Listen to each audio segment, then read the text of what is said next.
নমস্কার। আজ 2রা মার্চ গোবরডাঙ্গা রূপান্তরের থিয়েটারের কর্মশালা, থিয়েটার ওয়ার্কশপ উদ্বোধন আজকে হচ্ছে। আমরা সারা বছরই বিভিন্ন অনুষ্ঠানের মধ্যে থাকি। মাসব্যাপী পরবর্তীকালে আমাদের ভাবনা চিন্তায় আছে বছরব্যাপী আমরা থিয়েটার ওয়ার্কশপের আয়োজন করব। আপনারা যারা এই ওয়ার্কশপে অংশগ্রহণ করবেন, আমাদের মধ্যে উপস্থিত থাকবেন এই মাসের ওয়ার্কশপে দয়াল কৃষ্ণ নাথ আসাম থেকে আসছেন, উপস্থিত আছেন এবং ওয়ার্কশপ করাবেন আমাদের রূপান্তরের নাট্যগুরু মাননীয় শ্রী শ্যামল দত্ত মহাশয়। থাকবেন অভিক দাঁ এবং শরৎ দেবনাথ। আমাদের রূপান্তরের সভাপতি মাননীয় শ্রী শশাঙ্ক শেখর দত্ত মহাশয়কে আপনি একটু আসবেন।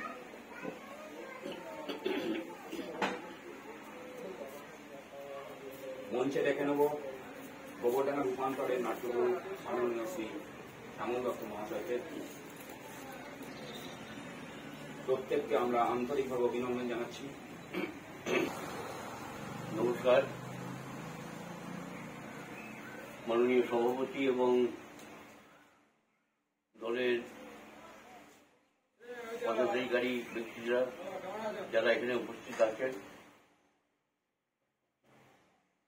এবং অবশ্যই যেসব শিক্ষার্থী আজকে এই কর্মশালায় যোগ দিয়েছেন বা দেবেন, তাদের একটা কথাই বলতে চাই, আমার ব্যক্তিগত মত এই থিয়েটার জিনিসটা একটা বিশাল ব্যাপার। সেটা কিভাবে বোঝাবো,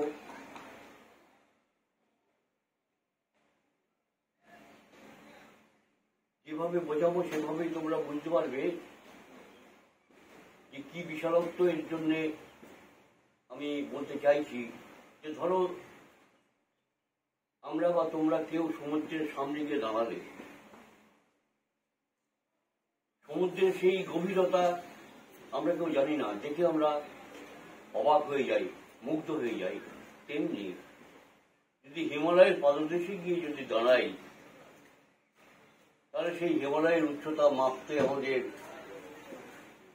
খুবই কষ্ট হয়। সেই রকমই থিয়েটারের ব্যাপারে, নাটকের ব্যাপারে আমার মনে হয় এই বিশালতা আমাদের আতঙ্কিত করে, মুগ্ধ করে।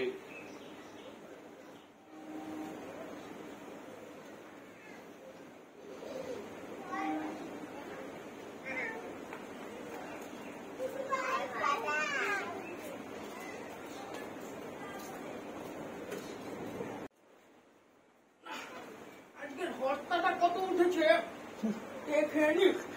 বউয়ের আবার আবদার 1000 টাকার একটা শাড়ি লাগবে।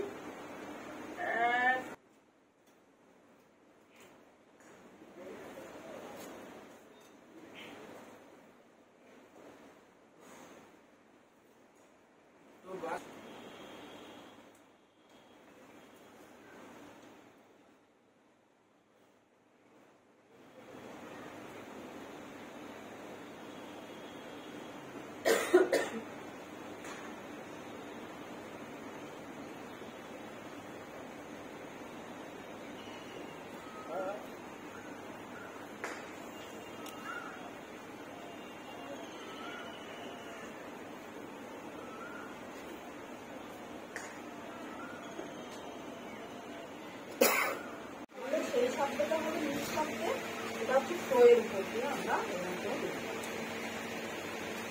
আর যখন কাছাকাছি থাকবো তখন যেরকম হাঁটি আমরা এরকম হাঁটি, আমরা নর্মাল হাঁটি, এরকম কথা বলি, এরকম কথা বলি, এরকম করে মশাল লাগানো হতো বিকেলের দিক থেকে শুরু হতো, শুরু হয়ে যখন সন্ধ্যা হতো তখন মহলগুলোকে দেওয়া হতো। ওইটা দিয়ে ওরা সন্ধ্যের কাজগুলো করতো, রাতের কাজগুলো নাটক শেষ মহল।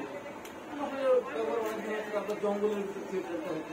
সবসময় চিন আপ করে কাজ করতে হবে। কেন? পেছনের লোকটাকে তোমাকে দেখতে হবে, বুঝতে পেরেছো? তুমি যদি মাথা নিচু করে আলো করো, তোমার চোখের নিচে শ্যাডো পড়বে। আমি দলটাকে একটু আসার জন্য অনুরোধ করবো।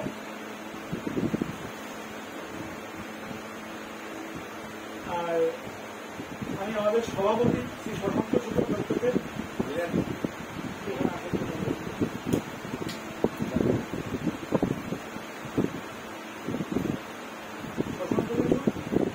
দলটাকে বরণ করে দেবেন আর স্মারক দেবে। নাট্যগুলোকে রাখবো শ্যামল দত্তকে।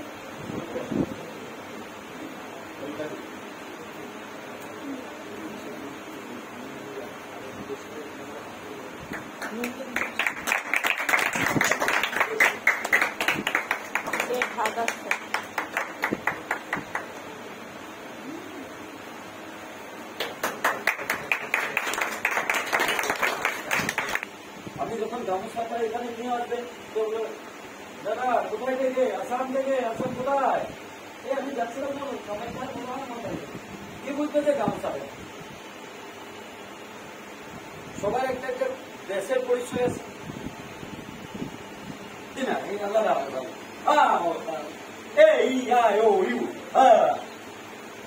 তুমি ওকে জানি না, হ্যাঁ আমি কোন হয় না মুখের এক্সপ্রেশন বল, দোকানে টাইম হচ্ছে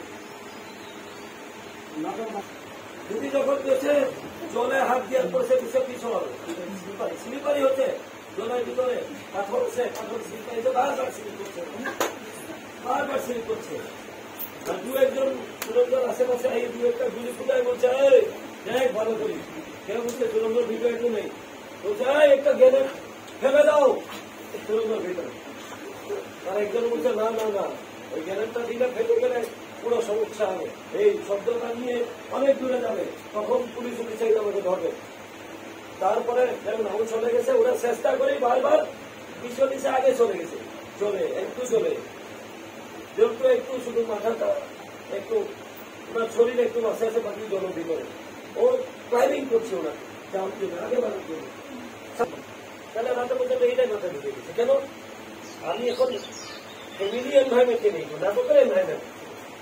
এটাই ওরা তোমার সময় হচ্ছে, রাতে দিয়ে নাটকের লোকের সঙ্গে আড্ডা হচ্ছে, আজকে আপনার নাটক হবে। এই এনভায়রনমেন্টে থাকার পরে বারবার আমার মাথায় ঢুকে না। আর ছেলে বাইরে গিয়েছিল, যাওয়ার কথা ছিল, আমি একটা মানে অটো ড্রাইভারকে আমার কাছে ওরা একটা যাবে, ওলা কোথায় তো ভুলে গেল। দেখতে পাচ্ছেন না একটা বাচ্চা অসুস্থ হয়ে গেছে,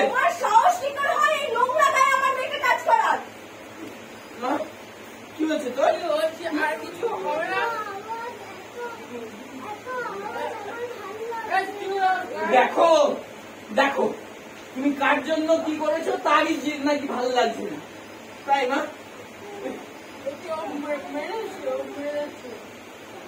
এই আপনারা যা খুশি করুন, যা খাওয়ার ইচ্ছা খান, কিন্তু এইভাবে মাতলামি করছেন, আপনারা লজ্জা করেন না? আপনার নিজস্ব কোনো একটা ইয়ে নেই? আচ্ছা ওরা তো আমার কেস, তুমি ওইভাবে কথা বলছো না ওদের সাথে।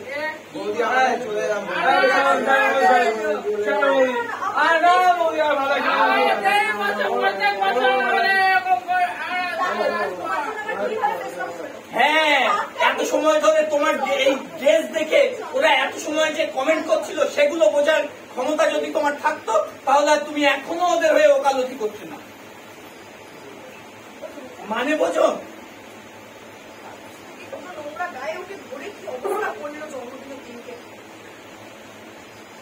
তুমি শুধু ওর আজকে নোংরা হাতটাই দেখলে, অথচ এই জিনিসটা ভাবছো না, তোমার এতগুলো পরিচিত, এতগুলো আপন গেস্ট আসলো, তাদের মধ্যে একটা মানুষও দেখলো না যে ও অসুস্থ হয়ে পড়েছে। ওই নোংরা মানুষটাই আজকে অসুস্থ হয়ে পড়েছে বলে কিন্তু তোমার মেয়ে এখনো পর্যন্ত মোটামুটি সুস্থভাবে আছে, আর না হলে কিন্তু হসপিটালাইজ করতে হতো হয়তো। এখনো কি চাও তুমি তোমার সেই অ্যাডভান্স লেভেল মানসিকতায় আছে নাকি একটু দেখো।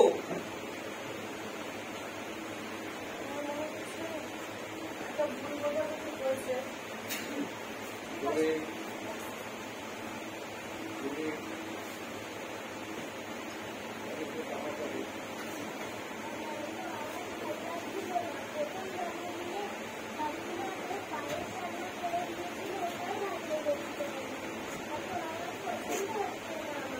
পায়েস তো হয়েছে না, তুমি খাওনি কেন?